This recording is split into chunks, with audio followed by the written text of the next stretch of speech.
Well, good morning to everybody who's listening, or good afternoon, whatever day it is. I have the wonderful, wonderful privilege of introducing to you my guest for today, the curriculum guru, queen of all curriculums, Cathy Duffy.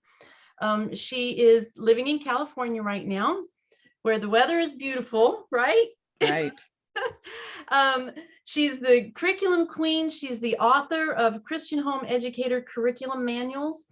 She's studied the methodology of teaching.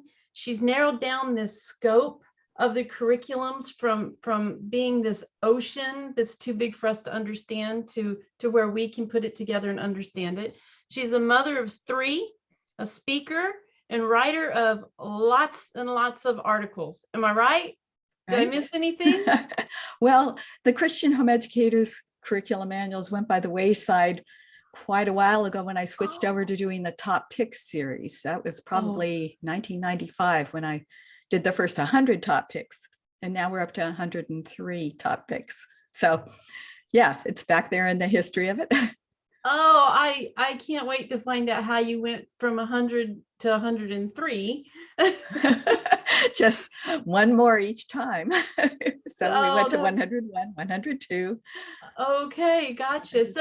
So you say you have three children, Right. Boys? Yes, all boys. And they're grown now? Yeah, I have 6 grandchildren. Wow. Are they homeschooled too? Yes and no.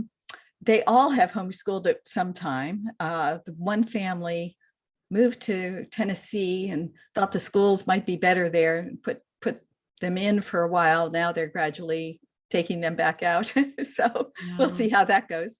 The eldest is going to be homeschooled now. She's already starting again. And what's their age ranges? 7 to just about 14. Yeah. Wow. Okay. Oh, wait a minute. I forget the baby. David, we had a surprise baby. Yes. I think, he's only a year. That's awesome. I love it. That's beautiful. So tell me, how did this all get started? How did you grow up? Was you a little girl and said, I want to grow up and review curriculums? Not at all. We got into homeschooling. It was back in 1982 when we started. And before that year, the only people homeschooling that I knew of, and it was kind of after the fact, were really what you would consider maybe fringe people. We don't pay taxes, we don't, we're underground and that sort of thing. A number of families started homeschooling in 1982. And it was very interesting. I see it as God speaking to the families, because we compared notes. We found each other somehow and compared notes, and people's stories were very similar in that there was some movement of God in their lives to get them to homeschool, because it was such an unknown quantity. Who knew what we were doing? So it was interesting. So we started out with a very different motivation, or it was very much a step into the unknown. So what was the biggest challenges you faced back then? Because I know they're different than today. Yeah, it was totally different because we didn't have curriculum available to us. Publishers wouldn't speak to homeschoolers. Even the Christian publishers would not sell to homeschoolers. And it was illegal in a lot of places. And so people were, some going to jail even to fight for their right. HSLDA was, I think, began in 84, 85. Somewhere in those early years, because of all of the conflicts that homeschoolers were running into. You mentioned HSLDA, that's Homeschool Legal Defense Administration, right? Organization, yeah. Yeah, okay. Yeah, so I remember being a part of that, and that definitely was important back then. Yes, People they did. To jail and they did a heroic job of advancing freedom for homeschooling, fighting the battles with people. So I'm very grateful to them. I'll have to put a blog in there in the comments after this video about HSLDA. Remember to do that, because they are, I had totally forgot about them too. Yeah, So well, they're continuing to fight for the freedom to homeschool now in countries around the world. We still have to defend the freedom in the United States, but it's countries around the world, it's illegal in many countries, most countries. So that's, continuing battle. That's a continuing battle. Well, you broke ground for us. All of us who we are homeschooling now, you broke ground for us. So we honor you for that. Well, Yeah. it was very organic the way it grew. Yeah, I was interested in curriculum. I had started and run the Sunday school program for our church. And so I was very interested in curriculum and how children learn and that sort of thing. And so it was a natural switch over to start looking at curriculum that might work for homeschoolers. And so I was always searching for things, and I'd find out. And then we were typing up newsletters and, snail mailing them to each other, trying to get information out. People don't remember how hard it was to convey information back then. Yeah, they didn't have computers. No, they didn't have all of this, did they? No, it was so different. And so that's very interesting how you found each other. We become so accustomed to just hopping onto a Facebook page or to or to a blog somewhere, and we find each other. There may come a day when we need to find each other in that primitive manner. Well, it was very much a God thing. I don't know how else you could account for it. It was it was unusual. So did you ladies get together and write curriculums, or how did it well, some did. We found other people who were doing things. I was doing unit studies from the very beginning. My eldest son was worried that he was in second grade, starting third grade when we started homeschooling. Okay, he had been in a Christian school up to second grade. He was really worried. His friend down the street was telling him he was going to go to jail. I didn't know this till after the fact either. So no. He was really worried. And I needed to do something, positive. So come September, all the other kids are in school. I said, we're going to the beach. They're in school. We're going to go to the beach. And it was one of those days where it was like God just dropped a unit study on it. There was a school of dolphins swam right off the coast. I grew up near the beach all my life, but I'd never seen a big school of dolphins like that so close. And then we started talking, well, are they dolphins or porpoise? And how do you know the difference? And so we had to, we had to go search that out. And then collecting shells on the beach. Usually by the time the shells get up, they're ground up in tiny shards. But that day we found a lot of shells that were complete, and we started collecting shells and then learning about those. So then we're reading about Pagu, the hermit crab, and it just turned into a unit study just automatically. So we started, we just had so much fun doing that I continued doing unit study type learning. So we would gather information, get books from the library, search out topics, and that became a part of our curriculum that we were just making up as we went along. So there were other people doing that too. So can you explain a little bit for some of these ladies who are brand new? What do you mean by unit study versus just a basic? Yeah. A unit study, you take a topic and then you explore it, and you can go as far as you want with it. You can stay within like the area of science, or you can apply it, get into history and how that ties in with history, or pull it into language arts where your kids are maybe making a notebook and writing about it and applying their language arts skills for it. Same thing with reading, So you can go as far as you want with a topic for a unit study. So yeah, we went varying degrees with different unit studies.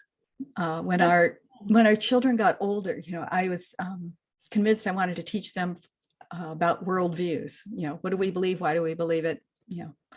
And how does it apply to life? Not just, put it in a package and keep it on the side there. So I took a history textbook, used that as my spine book. And we were also using Summit Ministries. We were piloting some material they put out to study history chronologically, and then jump off into the arts, science, economics, politics, sociology, literature, all on that historical timeline and looking at it through a lens of worldviews. What do people believe and why do they do different things? You know, Christian and non-Christian. So you're understanding how ideas affect the way things happen. And that, I think, was one of the most important things we did in our homeschooling.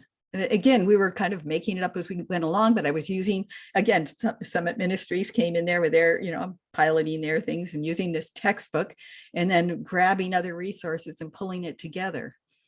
So it was And your so children, much fun. you didn't ruin them, did you? No. You didn't ruin them, so it's okay. No. So when you say a spine book, I'm just going to explain that just a little bit. You know, a spine book is just like the central point of your curriculum, and then you just spin off to all these other different directions. And one example, I think, if I'm correct, might be Story of the World. Right.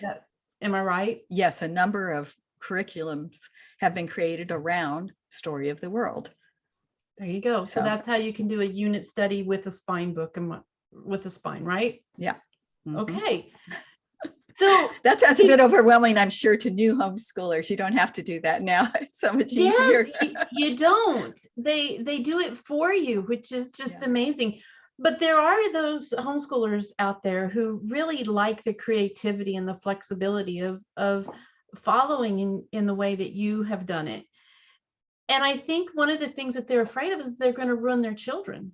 You know, but part of it is responding to what your children are interested in, because when they are interested in a topic and you help them learn about it, you go to the library, find some books, get online now, you research it and, kind of follow that line of their interest, they're motivated to learn.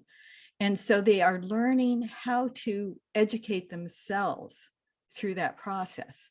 And that's more important than so many other things we try to do in our schooling. If they can learn how to teach themselves, they will be lifelong self-educators, which is what we really should want. So that's very good. important. That's really good. So what do you think was the key that made, other than being interested in something, do you think reading played a more prominent role in them being self-taught? Or do you think just curiosity, just this sense of curiosity alone is all that it really takes to propel them forward? I don't know that there's any one thing. Some of it's discussion and reading and opportunity. Some of it is meeting up with an interesting person who sparks the imagination. We had a gentleman come by our house one day. He was showing me a math game thing, but his primary job was designing roller coasters. And I got thinking, wow, how often do you get to meet people who actually get to design roller coasters? What a fun job. And it's not on what they normally list, here's a career you might consider. No, I mean, that's out there. Yeah, but things like that happen that just spark an interest. My eldest son was interested in archery. And I don't know how we got interested in archery. We did read Robin Hood and like those kinds of books. But he went to the library. When we go to the library, he'd get every book the library had on archery. He'd read through them. This is when he's young, probably 10, 9, 10. And he's carving his own bows and arrows. And then we were, doing Boy Scouts, Cub Scouts, Boy Scouts, and he did, all of the activities that had to do with archery. Boy Scouts, he got the merit badges, and then he started teaching archery, did competitions. He really got serious into participating in archery. He didn't do it as a profession, but he did sort of as a job for a little while. But it was something he taught himself. And I think it was really important in that larger sense of being able to develop something so thoroughly on your own. I knew nothing about archery. I couldn't teach him. Oh, isn't that true with a lot of things that we do as homeschooling moms? There's a lot of subject matter that we're learning along with them. Right. But there's so many people and resources out there to help us. And I just can't believe the way those came together. Again, I attribute that to, to God's provision, because I couldn't have found some of the things we came across, the opportunities we had. If I'd been just thinking, planning it out, I couldn't have come across these things. I wouldn't have dreamed them up. So, and I think that's true for most homeschoolers.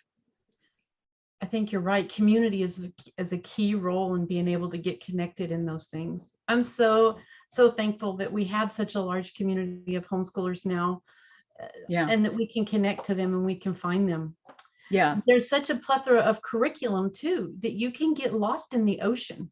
Right. I mean, you really can get lost in the ocean. And I'm curious to know, how did your book develop? And I have so many questions about how do you review 16,000 curriculum, put them all, do you do all this by yourself? So let me just ask you, how did the first book, how was the first book birthed? The first book was a typed plastic comb bound skinny little book. And that was back in the, I think 84. And so it just, again, it keep compiling information. It was typed for a while. And then again, a very generous man came alongside. He was working for Xerox at the time, but he was early in the computer world and got me set up. I don't know, when did we get our first computers? I don't even remember. Oh, wait, let me just stop right there for a second. You started this before there was Microsoft Word? Oh, absolutely. Yeah. We started with WordPerfect. I was working in WordPerfect for years before Microsoft Word. Yes. He was trying to get me to, he lived about an hour away. And so he was trying to get me to use FTP document transfers, on the old dial-up internet. I could not do it. And he'd drive up to my house to help me out with this. God bless him. But he helped me, get into the computer world with the book. And that was such a huge thing. So I don't even remember the dates when all that happened, but it did make things so much easier when you could start working on the computer rather than typing. That's a quantum leap in terms of writing books. Absolutely. And then the internet came along. When that got feasible, I started putting reviews up on the internet. And that was such a huge help to be able to do that and not have to wait for the books and be able to keep things updated there. And the number of reviews I had on the internet grew and grew to the point where I couldn't easily, we had things categorized, but I couldn't easily find things. And so we finally put a search, an advanced search tool on there. This is only maybe 3 years ago or so. Maybe 4, I've lost track, where you can go and I need 4th grade American history, limit, the range of things coming in front of you, because there's so much, it's just absolutely overwhelming. It is. So, if you've ever been to a homeschool convention, and I know you have, it's like walking into a football stadium and just shopping for like days, and you can find any and everything you could possibly want, and you don't know where to begin. No. So I know for me, when I was homeschooling, I would always go and say, okay, I need this subject matter and I need it to be in a workbook. I'm going to buy this one. Wait a minute. I have to go find out what Cathy Duffy said. And I did that with every curriculum, every book, every workbook I ever purchased. So here you are, you're starting this, pen and paper is how you started. Am I right? Yeah. Pen and paper. And then you just started reviewing them all. Do you have a team that helps you review all of these now? No. I look at your, no? I have tried to have other people help me from time to time.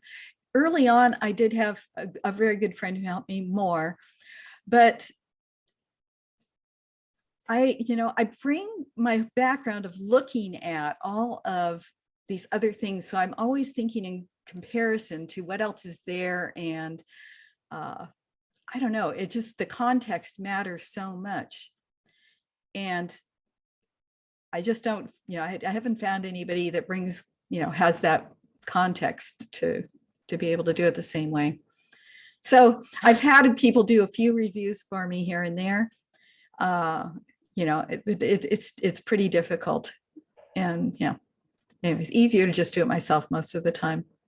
So how many curriculums do you, maybe you can tell me off the top of your head, maybe you can't, how many curriculums on your website do you have reviews written for?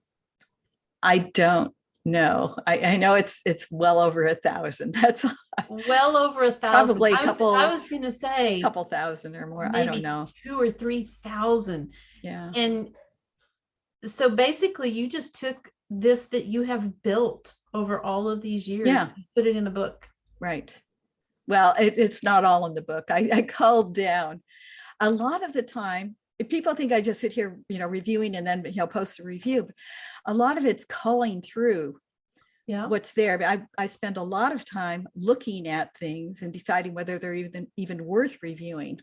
I spent a couple of days this past week working on a biochemistry course that looked really great. And it is. He's really a good teacher, but the course itself isn't ready for prime time. So, after spending 2 days on it, I had to say, hey, you need to fix the, XXX. This isn't ready. And so there's a lot of things that I look at that you're not hearing about. So yeah, it's a lot of work, but I enjoy it. It's the gems you come across every once in a while that I get excited about. I feel like, oh, I wish I could use this one, So what is it that makes it a gem? Is there something a specific criteria that you have that makes it a gem? It's not specific criteria because it depends on the subject area and, the content. I was reviewing a worldview curriculum recently that I got interested in because most of the worldview curriculum out there has gotten dated and just isn't easy to use now. So we're kind of in a weak spot now. And so he came up with something. It's not perfect, but it's better than anything else I've seen in terms of a comprehensive worldview course. So that got me excited because this is something we need in the market. I find it very difficult to get excited about reading programs because there are already so many good reading programs out there. Mm-hmm. Every time I have to look at another one, it's like, what's the reason? Why should I review this? Because we just don't need more. We've got more than we need right now. So do you use a matrix or something specific that helps you pick your top 100 or 102 no, or 103 at this time? Yeah, no, it's more, I know I want to cover the core subject areas and I want to choose things that will meet different families' needs. So, structured unit studies, all-in-one programs, things that are out there for the people who are creative, and then very structured resources for the people who need that. I address learning styles in the front of the book where I spend 5 chapters talking about how to choose curriculum. And I talk about learning styles and teaching styles in one of the chapters.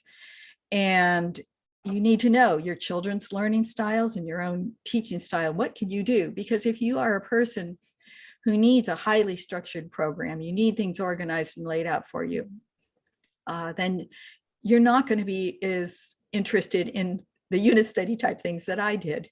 That might be too loosey-goosey for you. Right. And, then again, figure out what your children need. You kind of have to put that all together. So I'm trying to make a selection that includes a variety of learning styles, religious viewpoints, secular viewpoints. So trying to get a variety, what's the best out there that's reflective of, the needs of the market and technology, so, there's a mixture. The new book has a lot more technology-based resources. So now that you're not homeschooling anymore, how do you keep your finger on the pulse of what is needed out there? I hear from people a lot. My grandkids being homeschooled, get to work with them some. It's just talking to people, having conversations. I don't know, emails people write. So just communication, staying in touch. Yeah. Stay in the loop. It's not as easy as when, I sat at park days with, all the homeschooling moms were Yeah. trading. It's not as easy. Park days. Do they still have those? I wonder. They Yeah. probably have video game days nowadays. Yeah. Yeah. Park days were amazing, weren't they? I remember. Yeah. Oh, the park days with the homeschool moms. Everybody Yeah. needs a park. Yeah, Yeah. that was back then. So how long actually have you, from the time you very first started saying we're going to homeschool till today, how many years has that been? I know it's been well over 25, Well, right? yeah, we started in 82. So it's 30 years, so, 32. No, is that 40 years? 40 years. A long time. You started in 1982. So Yikes. that's Yikes. a lot of wisdom. That's a lot of wisdom right there. So between what you started with and what you see now, what do you think one of the greatest challenges that some of these homeschoolers are facing today when it comes to being able to educate their children? Because back when you started, it was the law, it was the government, it was Yeah. the availability. But now we have, it's acceptable to homeschool in most states. The curriculum is there. So what's some of the challenges that these young ladies will face? Yeah, I think they're trying to do too much, spend too much, buy too much, enroll their children in too many classes, running around too much. I see parents with their kids in way too many extra activities. Extracurricular is fine, but Right. It's too much. I don't see that children are given enough time on their own to learn to develop their own inner resources, to figure out what it is they are really interested in and explore it, Good. develop hobbies. We asked, I guess it's probably been a generation or so since, hobbies were popular. Children today don't tend to have hobbies the way people used to. I just They do. realized that. Yeah, they do video games. They do, art, they sing, but yeah, it's not really like hobbies. So they go to classes instead of going and sitting and figuring out. You know what? Yeah. I didn't even realize that, but you're right. Yeah. I'm homeschooling my grandbabies right now. I'm helping my daughter, and I'm going to tap into that bit of wisdom because they do need a hobby. Yeah. They do. I'm working on art with one of my granddaughters who, is interested, and she's got a long attention span. So I'm working on art with her. You figure out if there's opportunities to do that. But I give her a lot of freedom to, come up with her own ideas, decide what project to work on, what type of media to work with, let's see where you want to go with it. Wow. And that's the kind of learning that I think kids really benefit from when they can, again, it's back to that self-education, deciding what you want to learn and figuring out how to learn it. Is any of that, insight and wisdom in pushing your children into having hobbies, or the methodology in which you school your children and the challenges that people face, is any of that in your new book, the 103 curriculum? Well, I talk about it a little bit, in the approaches to education, where I talk about, like classical education, Charlotte Mason, eclectic homeschooling, unschooling. So, it does come into the discussion, but I don't go on a rant on. Oh. I can really get up on my soapbox on that one. Oh, can you? Which methodology do you have the most, you personally have the hardest time with? I can tell you mine, but traditional, just oh, really? Traditional? Yeah. Okay. I see its place, and I used traditional books, Yeah. workbooks every once in a while for some subjects, but I am much more attuned to unit study and Charlotte Mason and classical, and in the Socratic question, that kind of discussion, real books, great books. So that kind of a mix is my forte. That's awesome. Give me an example for the new ones out there, what you would consider a real book. Um, it could be a nonfiction or a fiction book. It could be that you're using literature as your springboard to learning for history. So you're reading historical novels, biographies to learn about a period of history. Those could be real books. Or you could be like for science, getting books about water, about nature, whatever, reading real books to learn rather than working through a textbook. There you go. Yeah. Yeah. So, and there are I think that curriculums was that do fun. that, put those books, choose the books, show you how to use them. So you don't have That to would make be it up. something, that would be something along the line of, if I'm correct, as an example, maybe Sunlight Curriculum or My Father's World would maybe. Yeah. And maybe Noeo Science would be another one that even more directly does that. Yeah. And that's all discussed in Yeah. the book that we do not have time on this setting to go into all of that. So that's pretty awesome that you can just get a book and you can go through it. So I remember when I was trying to pick my curriculum, I decided I was eclectic and I was kind of like a buckshot all over the chart, right? And I went from, okay, do I want structured or do I want freelance? Do I want workbooks or do I want literature based or Yeah. real books? Yeah. And I would find out, okay, where do I want to fall in that? And then wherever I lean to the most, then I would go to your website. I think it's CathyDuffyReviews.com. Right. I would go to your website and I would look through all of your curriculums that leaned into the area that I wanted. And then I would be like, okay, I need to go look at these 5 or 6. And then I'd come back and I'd read all your reviews. So you basically told me Yeah. my whole homeschooling life. And now it's easier because in that advanced search tool, you can choose, I want, Charlotte Mason's approach or classical education or unit study, and you can search for those approaches and not have to read through all the reviews to figure that out. Now, is there a place on your website that talks about those different approaches, or do the ladies need to get the book? I have a glossary where in some of the reviews, when I say Charlotte Mason, and it's not everywhere. I added this over the last few years and it's just growing. So you can click on Charlotte Mason, you could go and read what Charlotte Mason's method is in classical, you can go read, but I don't have everything in that glossary yet, but it's getting there. The learning styles take so much to explain. It's in the books rather than on the website. Okay. But we do have, because so many people are reading the book and, figuring, oh, I've got a child who really needs Wiggly Willy style learning. We created shortcut ways to use that, to identify that in the advanced search tool, but it's not up yet. Okay. It's all out there for free. You don't pay to use this. So we're developing it as I can, and my web guys can get to it. It takes time. So you're like, one of my friends say, you're building the airplane as it's taking off. Yes, always. It's always. Yeah. So but that should be, that shortcut on the learning style should be up by the end of July, I think.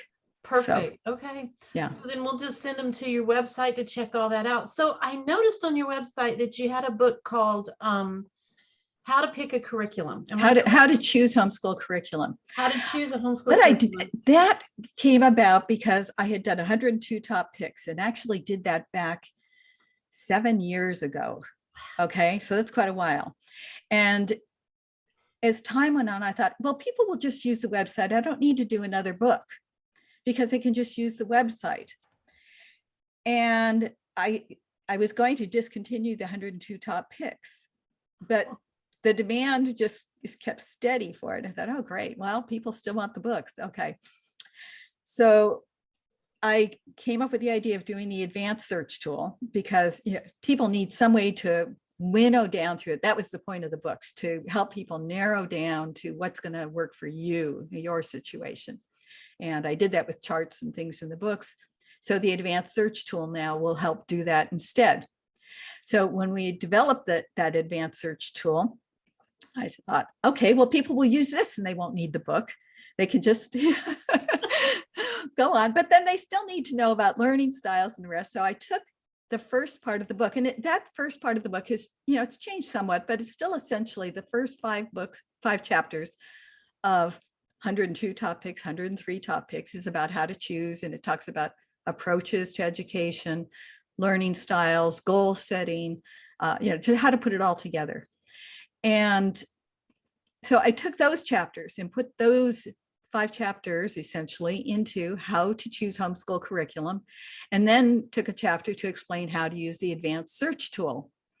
Once you've figured out, approaches and the rest of it, then go use the advanced search tool.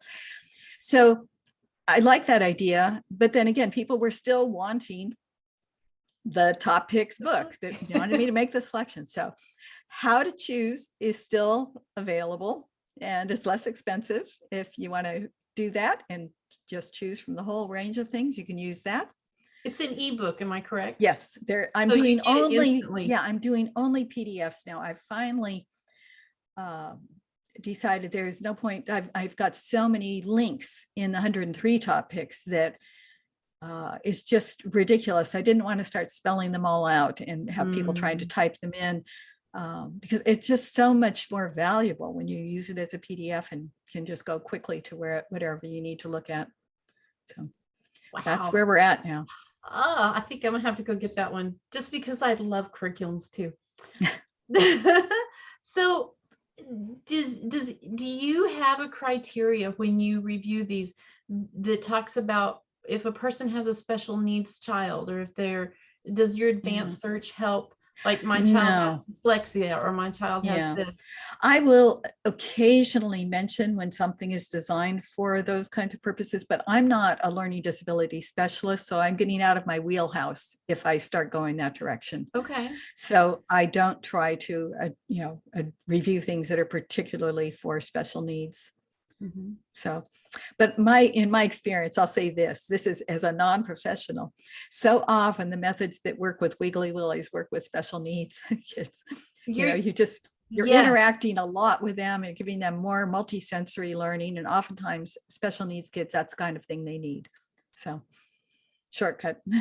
Yes, as a non-professional, I do agree with that God designed us to be able to train up our children, even if we don't know all of the medical terminologies or needs. Back even before, like when you first started out, they probably didn't have a lot of things diagnosed or labeled or identified. And so you just did whatever worked for that child, meeting that child where they're at. Am I right? Right. Mm-hmm. Just meet them where they're at. And I told somebody one time, I said, homeschooling is like going river rafting. You get in your raft and you start floating down the river, and you're going to run into a few rapids, and then you're going to have some peaceful days, and then you're going to get into that little whirlpool about puberty where you seem to be repeating the same thing over and over and over again. But as long as you don't try to swim upstream, you're good. Am I right? That's a good analogy. Although I have to say, from my personal experience, as we got into the teen years, I found those the most fun, the most rewarding, because their brains were getting in gear, and we would have these fantastic conversations. So I enjoyed those, preteen teen years the most.